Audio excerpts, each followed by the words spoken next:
true. I mean, when Goggins lived with me, his rule is we had to do something every day that sucked. That was his rule. He's the master at that. Yeah, tell me about it. And what did he make you do? Every day sucked. He didn't tell me that we're going to do that 5 times a day. That, you know. No, I mean, I remember one day, well, the first thing we did was he came and he wanted to see how many pull-ups I could do so he could map out the month. He lived with me for a month. And I went to the pull-up bar, and I got like maybe 8 pull-ups, which is an exaggeration. I probably got like 4 pull-ups. You know? A lot of people are listening, so I'll say 8. And then he said, all right, wait 30 seconds, go and do it again. And I went up on the pull-up bar, and I did maybe like 3 or 4. He said, all right, wait 30 seconds, I want you to do it again. And I got up on the pull-up bar, and I did maybe like 1 kipping, you know, getting my damn chin over the bar, barely. And I dropped down, I was all jacked up, and I said, all right, well, what's next? He said, well, what's next is we're not leaving here until you do 100 more. We're not leaving the gym until you do 100 more. That day? Now. Like right now. Right now. So you had done 7. I did like probably 7 or 10, and I was like, man, Goggins, that's impossible. And he said, you know, I already know what your biggest problem is. And he's like, the limitations you're putting on yourself are self-imposed. Get the back on the bar. And, you know, Jesus Roger Christ. that, man. And I got up on the bar, and I over the course of an hour or 2, I did them. Hear Jesse Itzler speaking about living with David Goggins. So he describing Goggins' extreme approach to building mental and physical toughness. He doesn't just talk about pushing limits, he forces you into them. Even when it feels impossible, he makes you confront your weakness head on.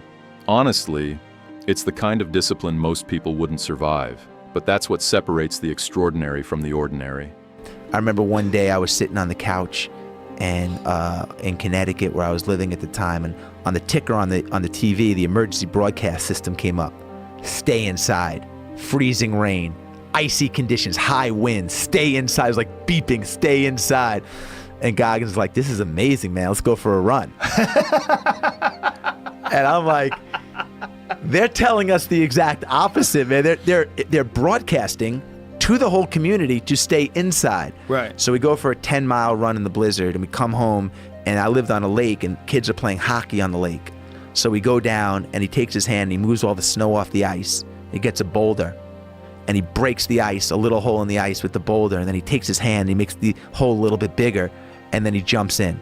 And then he points at me, and he takes his finger, and he signals for me to jump in. I'm not going in the freezing cold water, because my mother told me as a kid in Long Island, don't go anywhere near the frozen water. If you fall in, you have like a minute, you know? Right. He's bathing in it. So, of course, I go in, and he looks at me, he's like, man, you got about 2 to 4 minutes, you're going to get hypothermia. We just went on a run. We got to get you out of the lake. And I go to get out. He goes, you can't get out. He goes, if your skin touches the ice, it's going to stick to the ice like the kid in Christmas Story, his tongue that sticks to the pole, you know? So he puts my shoes back on my hands and picks my ass up and I put my socks on or whatever, and I bear crawl out of the ice, and I run up, and I see my wife looking out the window as I'm running into the house, and we come in, and she says to Goggins, you know, like, what's the medical benefit of jumping in a frozen lake? Jesse describes how Goggins pushed him beyond every comfort zone, showing that most limits are self-imposed. He recalls running in a blizzard and jumping into a frozen lake, teaching that real growth starts where comfort ends. According to Jesse, these extreme challenges weren't just physical.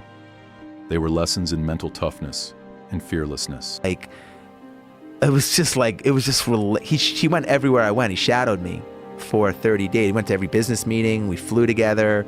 He lived, with my wife and I. Did you think, like, what the did I sign up for? This is back in 2010. So this is, yes, I did. And the book came out 2 years ago? No, I waited 5 years. I didn't, expect it to ever be a book. It was just like, at all. There was no book being discussed. I kept a little blog about it, So why'd you do it? I just felt like there was so much in it. There's so many lessons, and it was funny. Fish out of water, like he's coming into our house. My wife owns Spanx. I mean, like the whole dynamic of this shit was crazy. And I just felt there were a lot of lessons that could be learned through it. And, I just took a shot at it. Jesus Christ. Yeah, he's a maniac. When he did the podcast, I got here, he showed up super early. And when I got here, he was already with his shirt off doing chin-ups. I was like, I walked into the back where the gym is, and he's in there. I'm like, look at this mother. Amazing. Yeah, he's a savage. Yeah. He's legit.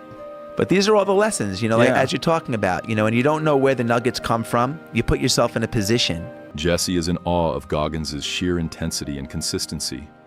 Living with him for 30 days, facing daily challenges and extreme tests, pushed Jesse to his limits, showing how relentless commitment can teach lessons you never expected.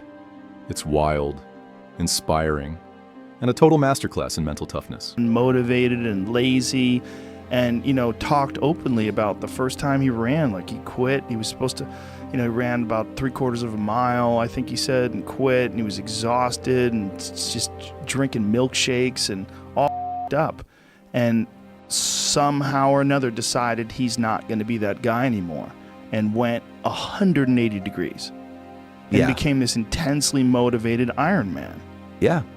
Yeah, I was at the race. I saw him at the race where he broke all the bones in his feet, I saw him. I participated in that race. It's the first time I saw him. That's how I met him. And 2007. And He broke all the bones in his feet. he was running 100. I was running this race. It was a 24-hour race as a relay team. I was with 4 friends. And the format of the race is, you run a mile, I run a mile, whatever team runs the most amount of miles wins the race. He had no teammates. That sounds I'm like, him. where's the rest of the team? That sounds like him. And he weighed a lot at the time. So, I watched him. Weighed a lot. Was he bodybuilding at the time? He was just big, probably weighed 260, 70 pounds, maybe when more. He was deadlifting and all that stuff. maybe even more. So was this the one where he ran 24 hours all around just to show that he could run 100 miles? Yes. And he wound up shitting himself? Yes. And all that? Yeah, he told me about that. I saw it. I didn't know he broke all the bones in his feet, He though. broke some bones, yeah. He didn't even tell me about that. And then he ran a marathon a month later. Yeah. He's a animal. Yeah. Yeah, I mean, he really is. Yeah. And he was telling me also that Explain he did that to your wife when you say he's coming to live with you. You don't know my wife. This ain't happening. She's kick us both out. I just said it really fast. I told Sarah because I flew out to meet Goggins after the race. I cold called him, and my wife asked me how the meeting went. And in the meeting, Jesse is amazed at Goggins' transformation.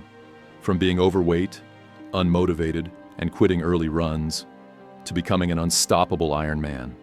Seeing him push through extreme pain, break bones, and still run a marathon shows the power of sheer determination and self-discipline. What do you think? Let me know in the comments section.